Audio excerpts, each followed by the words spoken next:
যাদের কাছে নারীর মর্যাদা নেই তাদের হাতে দেশ নিরাপদ নয় বলেছেন তারেক রহমান। আইডি হ্যাক নিয়ে মিথ্যাচারের অভিযোগ। কর্মক্ষেত্রে নারীদের পর্যাপ্ত নিরাপত্তার আশ্বাস ডাক্তার শফিকুর রহমানের। নির্বাচনের দিন ভোট কেন্দ্র দখলের শঙ্কা নাহিদ ইসলামের। সারা দেশে নির্বাচনী আমেজ, ভোটারদের মন জয়ে ব্যস্ত প্রার্থীরা। গণভোট নিয়ে এখনো স্বচ্ছ ধারণা নেই অনেক মানুষের। পূর্বাঞ্চলে প্লট দুর্নীতি মামলায় শেখ হাসিনার 10 বছরের কারাদণ্ড, টিউলিপের 4, ববি রূপন্তীর 7 বছরের সাজা। দেখছিলেন ক্রাউন সিমেন্ট সংবাদ শিরোনাম। জনগণের ভোটে নির্বাচিত হতে পারলে দেশকে পুনর্গঠনের কথা বলেছেন বিএনপি চেয়ারম্যান তারেক রহমান। নারীদের পেছনে রেখে দেশকে এগিয়ে নেওয়া সম্ভব নয় বলে জানান তিনি। বলেন, একটি দল নিজেদের স্বার্থে ধর্মকে ব্যবহার করছে, নারীদের করছে অসম্মান। খুলনা থেকে রিপোর্ট করছেন সিকান্দার রহমান, ভিডিও ধারণ করেছেন জাহাঙ্গীর আলম, সাথে ছিলেন খুলনা ব্যুরো প্রধান আতিয়ার পারভেজ।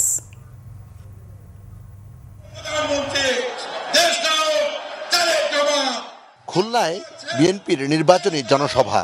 জেলার খালিশপুরের প্রভাতী স্কুল মাঠে আয়োজিত সভায় যোগ দেন বিএনপি চেয়ারম্যান তারেক রহমান।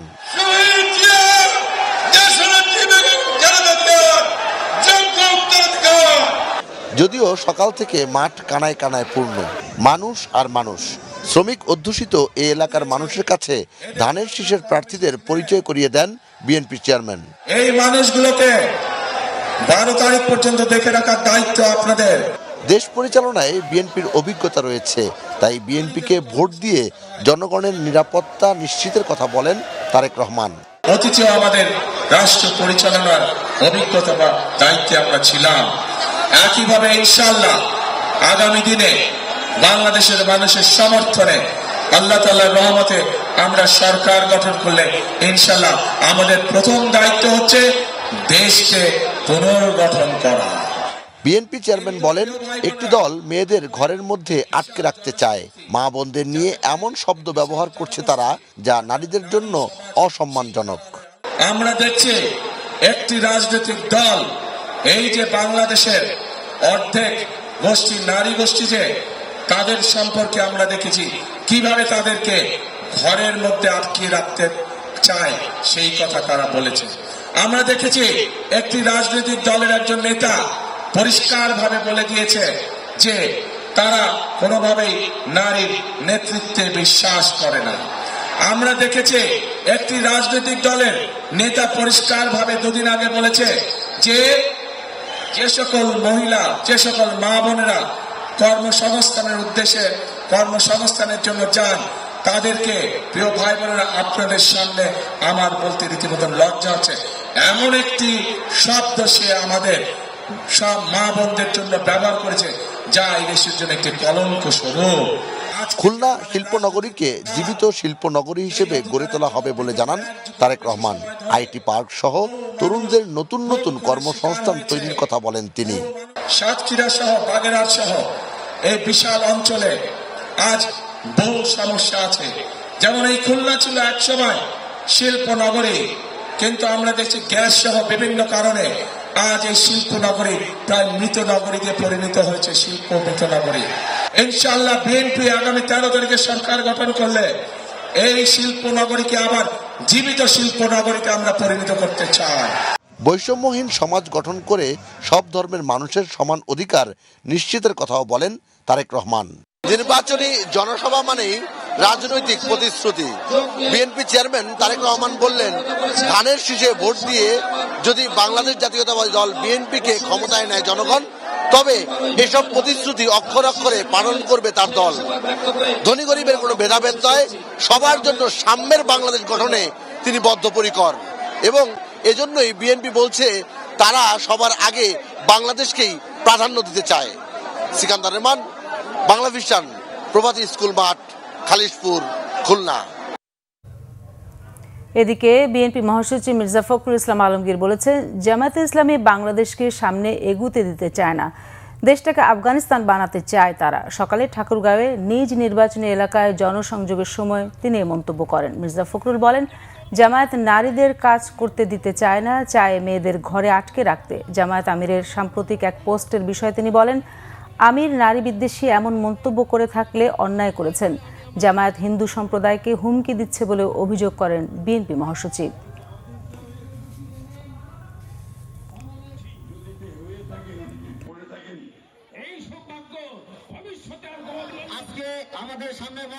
জামায়াত ইসলাম একটা দল, যে দলটা আমাদেরকে সামনের দিকে যেতে বাধা দেয়। আমরা পিছনে যেতে চাই না, আমরা সামনে যেতে চাই। মেয়ে পুরুষ সমান অধিকার নিয়ে এখানে এই দেশে বাংলাদেশে বাস করছে।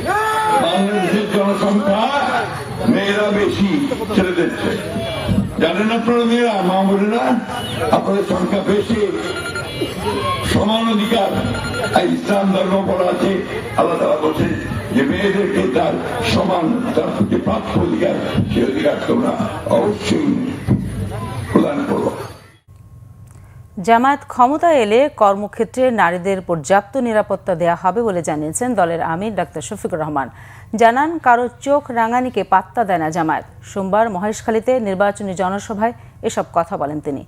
পচে যাওয়া নেতৃত্ব দিয়ে আগামীর বাংলাদেশ বিনির্মাণ সম্ভব নয় মন্তব্য করে জামায়াত আমির বলেন, বস্তা পচা রাজনীতির পরিবর্তনই তাদের লক্ষ্য। জাতিকে বিভক্ত নয়, ঐক্যবদ্ধ বাংলাদেশ গড়ে তোলা হবে জানিয়ে ডাক্তার শফিকুর রহমান বলেন, 13 ফেব্রুয়ারি থেকে নতুন বাংলাদেশের উদয় হবে। চাঁদাবাজি, দখলবাজি ও মামলা বাণিজ্য বন্ধেরও ঘোষণা দেন জামায়াত আমির।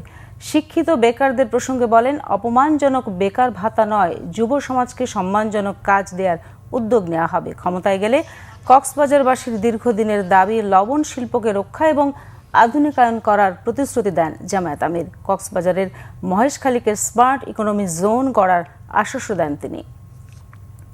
নির্বাচনের দিন ভোট কেন্দ্র দখল করা হতে পারে বলে আশঙ্কা প্রকাশ করেছেন এনসিপি আহ্বায়ক ও ঢাকা 11 আসনের 11 দলীয় জোট প্রার্থী নাহিদ ইসলাম। সোমবার নিজ আসনের পূর্ব রামপুরা এলাকায় নির্বাচনী প্রচারের সময় কথা বলেন তিনি। নাহিদ ইসলাম বলেন, প্রতিদিন তার নির্বাচনী ব্যানার ফেস্টুন ছিঁড়ে ফেলছে প্রতিপক্ষ, এমনকি ছাত্রলীগ ও যুবলীগের সাবেক নেতাকর্মীদের নির্বাচনী প্রচারে ব্যবহার করা হচ্ছে। শক্তি প্রয়োগ করে প্রতিপক্ষ ভয়ের পরিবেশ সৃষ্টি করছে বলে অভিযোগ করেন তিনি। এ সময় শেরপুরের ঘটনা উল্লেখ করে নাহিদ বলেন, লাশের রাজনীতি শুরু করেছে একটি দল। আওয়ামী আমলে যা যা হয়েছে তার পুনরাবৃত্তি ঘটছে দাবি করে 12 ফেব্রুয়ারি নির্বাচনে কেন্দ্র দখল হতে পারে বলেও আশঙ্কা প্রকাশ করেন তিনি। এছাড়া একই আসনের আরেক প্রার্থী এম এ কাইয়ুমের ভানুয়াতুর নাগরিকত্ব নিয়ে করা রিটের বিষয়ে সুবিচার পাওয়ার প্রত্যাশা করেন নাহিদ ইসলাম। আমাদের প্রতিদিনই আমাদের ব্যানার পোস্টার ছিঁড়া হচ্ছে, কর্মী সমর্থকদেরকে হুমকি দেওয়া হচ্ছে। ফলে এইখানে বেশি শক্তির প্রয়োগ করা হচ্ছে, প্রশাসনকে চাপ দিয়ে দলীয়করণ করে নির্বাচন কমিশন আমরা অভিযোগ দিচ্ছি, সেই অভিযোগ ব্যবস্থা নেওয়া হচ্ছে না। ফলে লেভেল প্লেইং ফিল্ড তো আসলে নেই। আমরা যে শেরপুরের ঘটনা দেখলাম, যে ভাইকে হত্যা করা হলো, আমরা আমাদের প্রার্থীদের উপর হামলা করা হচ্ছে, ফলে সার্বিকভাবে তো মনে হচ্ছে যে একটা জবরদখলের গায়ের জোরে একটা নির্বাচনের ফলাফল নিজেদের পক্ষে নেওয়ার চেষ্টা থাকবে। যদি সুষ্ঠু নির্বাচন ছাড়াই কেউ ভোটে জিতে আসার চেষ্টা করে, তাহলে তো সে আরেকটু নব্য স্বৈরাচার হিসেবে আবির্ভূত হবে। দ্বৈত নাগরিকত্ব ও তথ্য গোপনের অভিযোগে ঢাকা 11 আসনে বিএনপি প্রার্থী এম এ কাইয়ুমের প্রার্থিতা চ্যালেঞ্জ করে হাইকোর্টে রিট করেছেন একই আসনে জামায়াত সমর্থিত 11 দলীয় জোটে এনসিপির প্রার্থী নাহিদ ইসলাম। সকালে নাহিদ নিজে হাইকোর্টে হাজির হয়ে রিট দায়ের করেন। রিটে ঢাকা 11 আসনে বিএনপি মনোনীত ওই প্রার্থীর প্রার্থিতা স্থগিত চাওয়া হয়েছে। নাহিদের আইনজীবী জহিরুল ইসলাম মুসা জানান, বিএনপি প্রার্থী এম এ কাইয়ুম প্রশান্ত মহাসাগরীয় ওশেনিয়া মহাদেশের দ্বীপরাষ্ট্র রিপাবলিক অব ভানুয়াতুর নাগরিকত্বের বিষয়টি নানা গণমাধ্যমে প্রকাশ্যে এসেছে, কিন্তু হলফনামায় তা উল্লেখ করেননি। দ্বৈত নাগরিকত্বের পাশাপাশি তথ্য গোপনের অভিযোগ আনা হয় রিটে।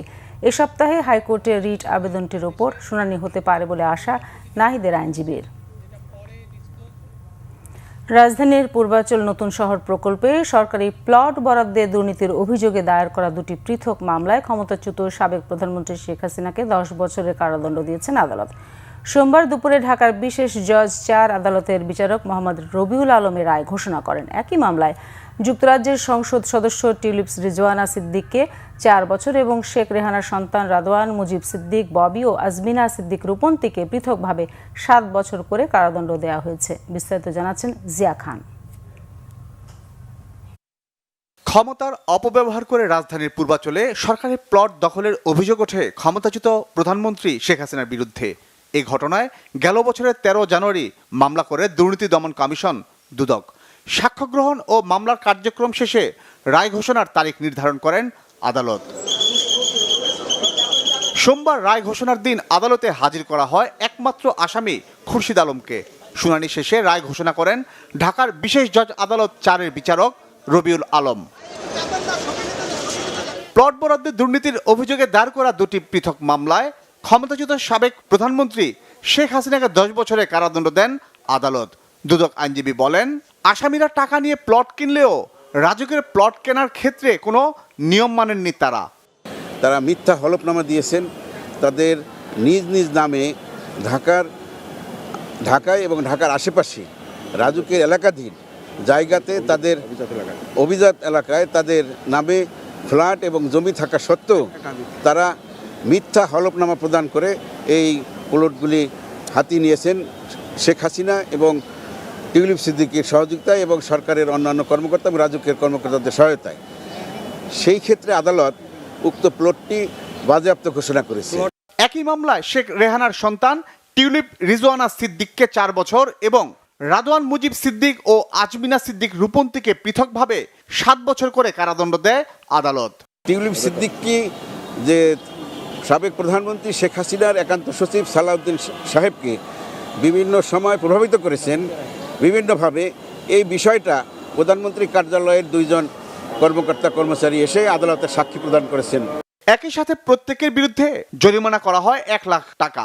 এর আগে পৃথক 4 মামলায় শেখ হাসিনার 26 বছর, শেখ রেহানার 7 বছর, টিউলিপের 2 বছর এবং জয় ও পুতুলের 7 বছর করে কারাদণ্ড দিয়েছেন আদালত। জিয়া খান, বাংলা ভিশন, ঢাকা। সংসদ নির্বাচন ও গণভোটের আর বাকি মাত্র 10 দিন। তবে ব্যাপক প্রচারণার পরও গণভোট বিষয়ে এখনো স্বচ্ছ ধারণা নেই শরীয়তপুরের প্রায় 12 লাখ ভোটারের বড় একটি অংশের। এমন বাস্তবতায় সচেতন মহল ও বিশ্লেষকরা বলছেন, এটি সুষ্ঠু নির্বাচন রাষ্ট্র সংস্কার প্রক্রিয়ার জন্য বড় চ্যালেঞ্জ হয়ে দাঁড়াতে পারে। শরীয়তপুর প্রতিনিধি মোহাম্মদ ইলিয়াস মাহমুদের তথ্য ছবিতে ডেস্ক রিপোর্ট।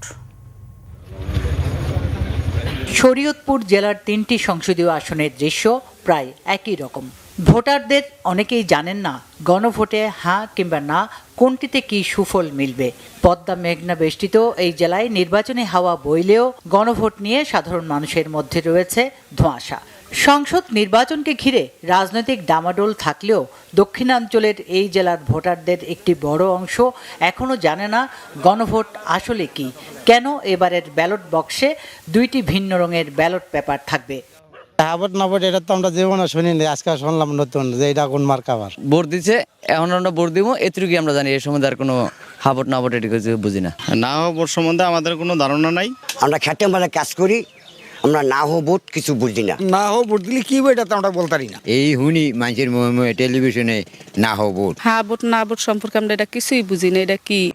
এদিকে গণভোট বিষয়ে জনসচেতনতা বাড়াতে অন্তর্বর্তী সরকার ও নির্বাচন কমিশন রেডিও টেলিভিশন সহ বিভিন্ন মাধ্যমে প্রচারণাও জোরদার করেছে। তবে সচেতন মহলের আশঙ্কা, প্রান্তিক মানুষের কাছে যদি বিষয়টি পরিষ্কারভাবে না পৌঁছায় তাহলে ভোটের মাঠে বিভ্রান্তি কিংবা ভুলের সম্ভাবনা থেকেই যাবে। তবে জেলা নির্বাচন কর্মকর্তার আশা, নির্বাচনের আগেই সাধারণ মানুষ গণভোট সম্পর্কে অবগত হতে পারবে।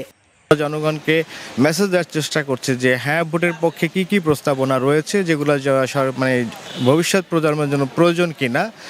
আর যদি না ভোট হয় তাহলে তার ট্র্যাডিশনালি যা আছে তাই চলবে।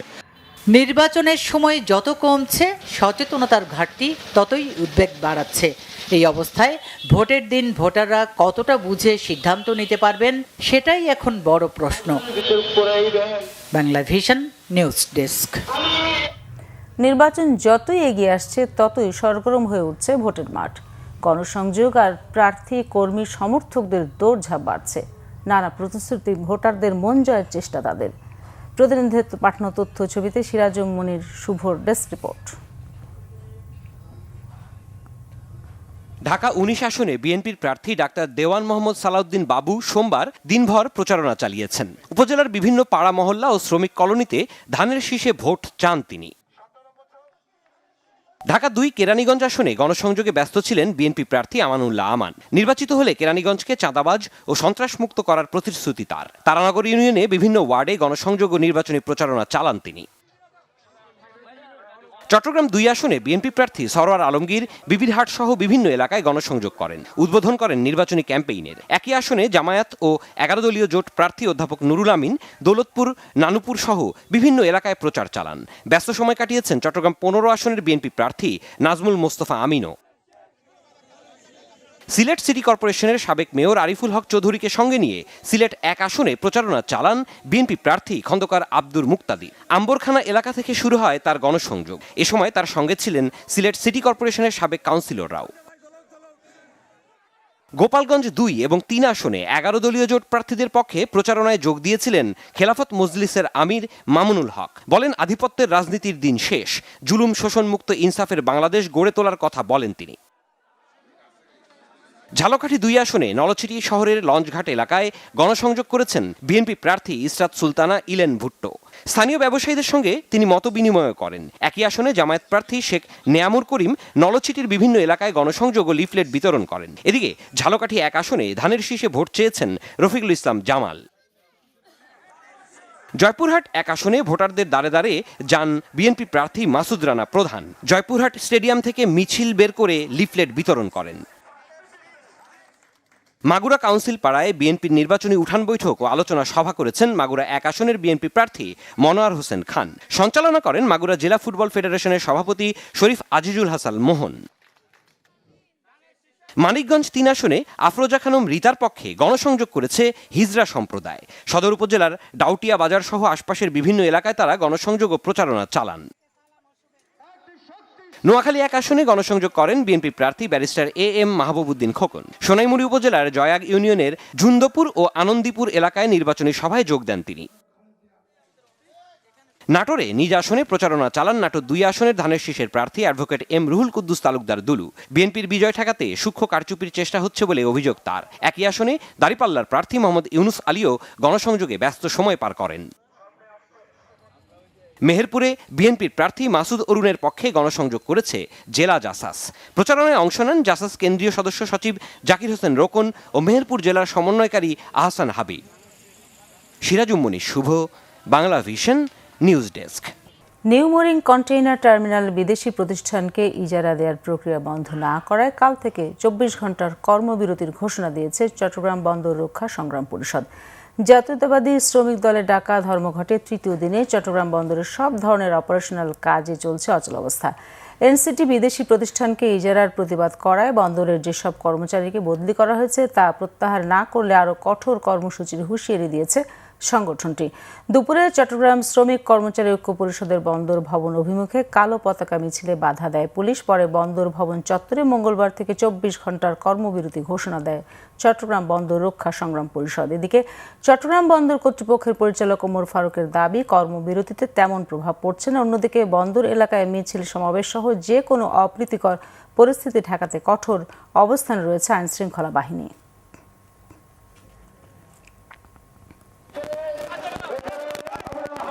আগামীকাল সকাল 8টা থেকে পরবর্তী 24 ঘন্টা আমাদের এই কর্মবিরতি কর্মসূচি অব্যাহত থাকবে। পাশাপাশি বলতে চাই, ইতিমধ্যে যেই সমস্ত কর্মচারীকে বদলি করা হয়েছে সেটি যদি প্রত্যাহার করা না হয় কর্মসূচি আরো বৃদ্ধি পাবে ইনশাল্লাহ। শেরপুরের শ্রীবর্দীর উপজেলা জামায়াতের সেক্রেটারি মাওলানা রেজাউল করিম হত্যার ঘটনায় প্রধান আসামি শেরপুর 3 আসনে বিএনপি প্রার্থী মাহমুদুল হক সহ মোট 40 জনকে আগাম জামিন দিয়েছে হাইকোর্ট। সোমবার বিচারপতি কামরুল হোসেন মোল্লা ও বিচারপতি ফয়সাল হাসান আরিফের হাইকোর্ট বেঞ্চ এই আদেশ দেয়। গত 28 জানুয়ারি শেরপুরের ঝিনাইগাতি উপজেলায় এক অনুষ্ঠানকে কেন্দ্র করে জামায়াত ও বিএনপির নেতাকর্মীদের মধ্যে সংঘর্ষের ঘটনায় নিহত হন শ্রীবর্দী উপজেলা জামায়াতের সেক্রেটারি মাওলানা রেজাউল করিম। এ ঘটনায় দায়ের করা মামলায় রবিবার প্রধান আসামি শেরপুর 3 আসনে বিএনপি প্রার্থী মাহমুদুল হক সহ 40 আসামি হাইকোর্টের জামিন আবেদন করেন। আইনজীবী জানান, নির্বাচনের মাঠ থেকে মাহমুদুল হককে সরিয়ে দেওয়ার জন্য উদ্দেশ্যপ্রণোদিতভাবে মামলা দায়ের করা হয়। তার রাজনৈতিক প্রতিপক্ষ তাকে সহ তার রাজনৈতিক সহকর্মীদের বিরুদ্ধে মিথ্যা বানোয়াট মামলাটি করেছেন এবং সবচেয়ে বড় কথা, এই এজাহারের মধ্যে কোথাও কোনো আসামি সম্পর্কে তার স্বামীকে কে আঘাত করেছে তার কোনো উল্লেখ করা নেই। এটা কিন্তু আমরা আদালতকে দেখেছি। আদালত আমাদের বক্তব্য শুনেছেন, সরকার পক্ষের আইনজীবী বিরোধিতা করেছেন, কিন্তু আদালত আমাদের বক্তব্যের প্রাথমিক সত্যতা এবং প্রাথমিক গ্রাউন্ডটাকে ওনারা অ্যাকসেপ্ট করে ওনাদের সবাইকে 6 সপ্তাহের আগাম জামিন দিয়েছেন।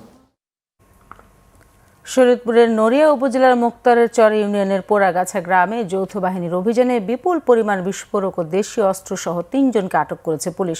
পুলিশ জানায়, গোপন সংবাদের ভিত্তিতে রবিবার মধ্যরাত থেকে সোমবার ভোর পর্যন্ত সেনাবাহিনী ও নড়িয়া থানা পুলিশের যৌথ অভিযানে নাসিরউদ্দিন বাচ্চু পেদার বাড়ি ও পাশের একটি মসজিদ থেকে 95টি ককটেল, 8টি টেটা ও 3টি রামদা উদ্ধার করা হয়। এ ঘটনায় বাড়ির মালিক নাসিরউদ্দিন বাচ্চু পেদা, ভাতিজা মেহেদি পেদা ও রনি পেদাকে আটক করা হয়। এ বিষয়ে পরে আইনানুগ ব্যবস্থা নেওয়া হবে বলে জানিয়েছে পুলিশ।